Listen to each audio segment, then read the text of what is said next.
Hello les accros de One Piece, c'est Silver et Copper. Bienvenue sur Raftalie, la chaîne dédiée à tout l'univers de One Piece. Révélation? Quoi? Encore? Eh oui, ce scan nous donne des informations incroyables sur le futur, mais aussi sur le passé de One Piece. Bien sûr, il est de notre devoir de ne pas trop extrapoler, mais ça semble totalement clair. Et que dire des compétences de ce fameux nouveau Mugiwara? En fait, on est nullement impressionné, mais ça, c'est parce qu'on le savait tous. Jinbei a toujours été incroyable, et il le démontre encore aujourd'hui. Il a bien le niveau de Shichibukai, et même plus. Mais analysons tout ça.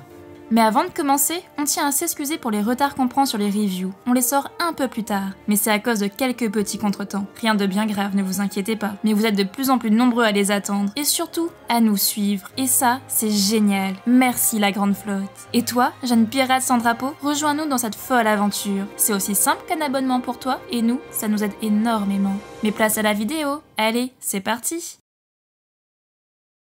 Pour la page de couverture de cette semaine, on a le droit à une très belle illustration de deux personnages incroyables, même s'ils sont KO à l'heure actuelle. Il s'agit de Page One et Ulti. Et ils font quoi? Eh bien Page One lit un livre sur les dinos pendant qu'il se fait déranger par sa sœur et sa peluche. En fait, il y en a plein dans la salle et chacune d'elles représente un membre des 100 bêtes. On a Sasaki, Black Maria, Wuzu, Jack, Queen, King et même Kaido. Mais surtout, il n'y a pas X-Drake, à croire qu'elle ne l'aimait déjà pas. Première vraie page du scan. Les gifters ayant mangé les dangos déferlent sur les autres sans bêtes. Ils sont pris au dépourvu et tous se font balayer. Une personne hurle que c'est sans doute à cause de Tama. C'est elle qui a crié les ordres du haut de l'estrade. Il faut maintenant la battre. Tous se mettent à courser la petite, mais ses serviteurs de la première heure débarquent. Solitaire empoisonne les poursuivants. Speed prend Nami et Tama sur son dos. Gazelman surveille les arrières. Et Usopp, eh bien il reste à terre. Le pauvre, désassocié de la partie, et il demande à Nami la permission de redevenir son subordonné, mais la demoiselle refuse, et lui donne une promotion. Il sera maintenant son partenaire. Galvanisé, tous les alliés sont maintenant inarrêtables. Tout s'est réellement inversé. Tama se fait protéger et file sans que personne ne puisse l'arrêter. Observation numéro 2. Zeus est enfin bien traité. Toute sa vie, il a été martyrisé et rabaissé par Prométhée, Napoléon et même Mama. Et maintenant, Nami prend soin de lui. C'est une partie essentielle de son pouvoir. Hypothèse numéro 1. Il faut bien que Tama soit stoppé ou ralenti. On est prêt à parier que le chef de l'armée va débarquer, le bras droit de Kaido, King lui-même. Lui, il ne supportera pas de voir ses hommes se faire manipuler et va fendre le ciel pour rattraper la petite. Et bien sûr, un allié va devoir l'aider. À l'intérieur du château, le CP0 écoute la diffusion du match, de la bataille en direct, et il change les comptes en temps réel. Les forces alliées sont maintenant à 9000, alors que les défenseurs ne sont plus que 16 000. Mais eux, ils n'en ont rien à faire. Peu importe le gagnant, ça leur va. Il y aura des pirates en moins sur cette terre. Et surtout, ils ont quelque chose d'autre à faire ici. Un membre des 100 bêtes doit mourir ce soir, impérativement. C'est celui qu'ils soupçonnent d'être l'ancien membre du CP9, celui qui est parti avec de nombreux secrets. Et même si ces infos ont vieilli, un évadé reste un évadé. Il faut mettre fin à sa vie. Et ils finissent par cette phrase. Heureusement, il fait face à Jinbei. Il va sûrement se faire avoir. Observation numéro 3. Le CP0 ne savait pas que le traître était sur place. Ils soupçonnaient quelque chose, mais maintenant, ils ont leurs preuves. Peut-être ont-ils entendu la conversation grâce aux Maryse. Hypothèse numéro 2. Wuzu ne dévoilera rien de plus sur le gouvernement. Ces infos sont jugées anciennes, ça n'avancera donc pas à grand chose. En tout cas, on n'apprendra rien sur Im-sama ou le Conseil des Vieux. Hypothèse numéro 3. Vous vous rappelez de la prédiction de Hawkins? Il avait dit qu'une certaine personne avait 1% de chance de survie. Et bien maintenant, on pense que c'est Wuzu. Il veut se battre contre les calamités, il se bat contre Jinbei et il a tous les alliés contre lui. Sans parler du CP0 qui veut sa mort. Au troisième étage, un grand combat continue. C'est le fameux Wuzu, et il utilise toute sa puissance pour maîtriser Jinbei. Ses propres alliés sont obligés de fuir. Ils connaissent cette forme et ils craignent leur chef.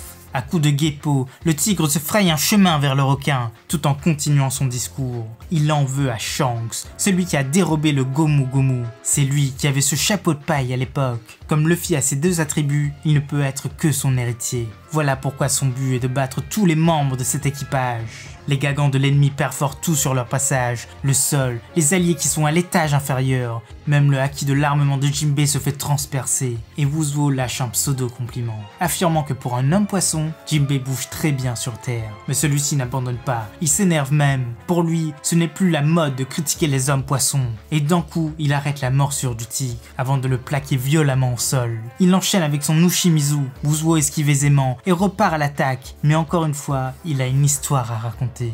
Lorsque celui-ci était en prison, il se faisait inlassablement torturer, et le geôlier lui disait de prier une divinité capable de sauver les esclaves. Un ancien guerrier légendaire, une personne qui fait rire et libère tout le monde.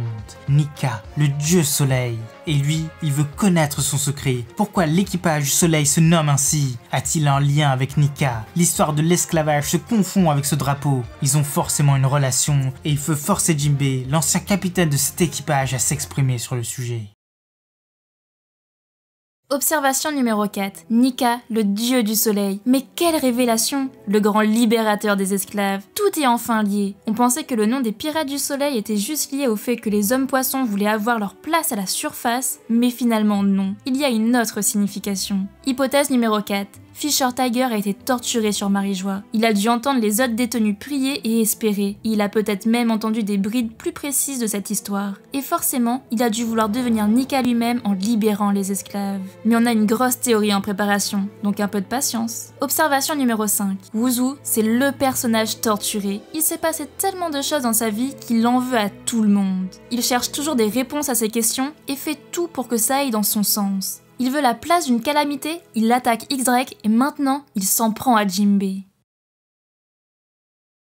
Retour dans ce combat fabuleux. Wuzuo attaque à coups de Shingen son adversaire. Jinbei a l'air de se faire avoir très facilement. Une pluie continue d'index gun vient s'écraser sur lui. Et pourtant, l'ennemi continue son blabla. Selon lui, le geôlier qui parlait de Nika a très vite disparu. Il a alors compris le danger. Il a tout fait pour fuir, quitte à risquer sa vie. Maintenant, il veut savoir pourquoi le drapeau des hommes poissons comporte un soleil. Mais d'un coup, ses doigts se brisent sur Jinbei. Son haki n'était pas assez puissant. Le Mugiwara attaque alors son ennemi et s'apprête à l'achever. Wuzuo a beau se débattre, ça ne sert strictement à rien. Ses griffes, ses crocs, rien n'est assez puissant. Jinbei décroche enfin un mot, lui ordonnant de parler mieux que ça, s'il veut parler d'histoire. Et de son coup favori, il touche le tigre au crâne. Et c'est la fin du scan.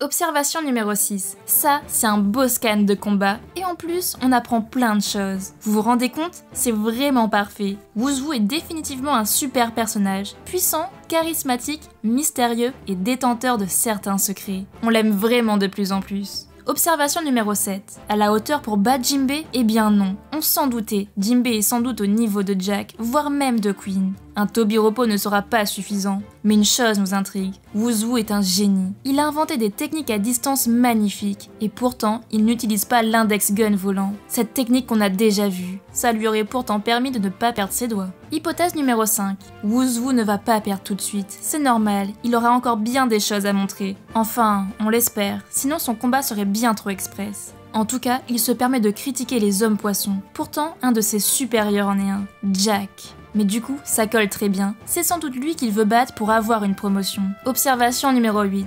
Jinbei et ses techniques, il mérite d'être une super puissance de l'équipage. Mais quelle place occupera-t-il? Au-dessus de Sanji? Nous on pense que non, car il ne se bat pas contre une calamité. Mais en termes de puissance réelle, il ne doit pas être très loin. Et pour finir cette analyse, voici nos prédictions pour le scan 1019. Numéro 1, Wuzuo se relève, son fouet antique va beaucoup l'aider. Et nous, on souhaite en voir plus. Numéro 2, on entrevoit Yamato se faire rétamer par son père, mais on commence un flashback très intéressant sur eux. Numéro 3, Marco se fait semer par King. Celui-ci file pour arrêter Tama, mais trouvera Zoro sur son chemin. N'oublions pas qu'il va bientôt être rétabli. Numéro 4, Sanji en apprend plus sur Judge et Queen, et il refuse d'utiliser son Red Suit pour se battre, car Queen a aidé à sa conception. Numéro 5, Marco, qui est maintenant libre, file récupérer Luffy. Numéro 6, et enfin, on pourrait voir le combat entre Franky et Sasaki. Celui contre Black Maria pourrait être censuré, même si ce serait dommage. Voilà, c'est déjà la fin de cette vidéo. On espère que ça vous a plu et surtout, laissez-nous votre avis en commentaire. C'était Silver et Copper pour After Lil. À bientôt les accros de One Piece.